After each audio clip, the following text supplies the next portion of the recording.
Okay, so now let's say I'm new to podcasting. How easy or difficult is it to get started?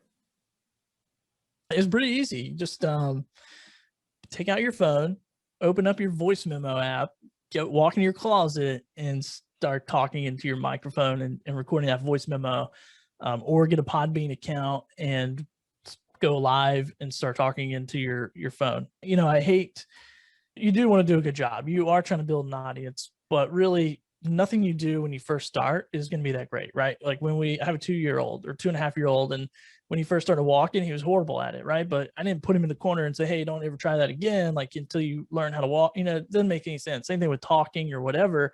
We think people are going to judge us because we stutter, or I stutter all the time. I say so all the time. I got more ums and ahs than you can even imagine in my podcast episodes. But no one has ever sent me an email and said, hey, man, like, stop doing that. I'm not going to listen to your podcast until you do it, until you figure it out. And, I don't do that with my 2-year-old either. I don't put him in the corner and say, when you can learn how to talk, then you can start talking to adults again. Like you can start talking to the professional communicators. Actually, I say words that he says more often than I say words that are actually real. So yeah, man, just get started. Like just hit that record button. There's so many ways now. And Rashab, you know this too, man, just so many. I mean, you can literally go buy a microphone for, between $60 to $100, plug it into your computer and open up. I got a Mac, so I can open up GarageBand, hit the record button and go for it, and just get started. I have a friend of mine has a coaching business, and he literally drives in his car and talks through his AirPods live on Podbean, does it every day, has 15,000 downloads an episode. It's just, you'll find your audience, you'll find your people. And now if you're doing, if you want to do the crime thing or whatever, you want to tell stories, that takes a lot more production. But if you just want to share your story, then just go share your story and figure it out along the way. That's how I did it. I mean, I have a studio now, but when I first started, man, I was just talking into whatever would capture my voice and putting it out on the internet.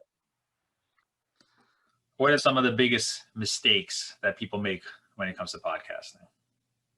The biggest mistake is not hitting the record button. Like literally, if I could go back and do it all over again, every time I would just hit the record button. And then the other biggest mistake is not planning very well. I think sometimes we get inspired and we start a podcast, we do all the work, we do the artwork, we do all the RSS feed, and then we put one episode out, and then we're like, oh, this is, not going away. And then we put another one, and then we put 4 or 5, and then we get bored, we get tired.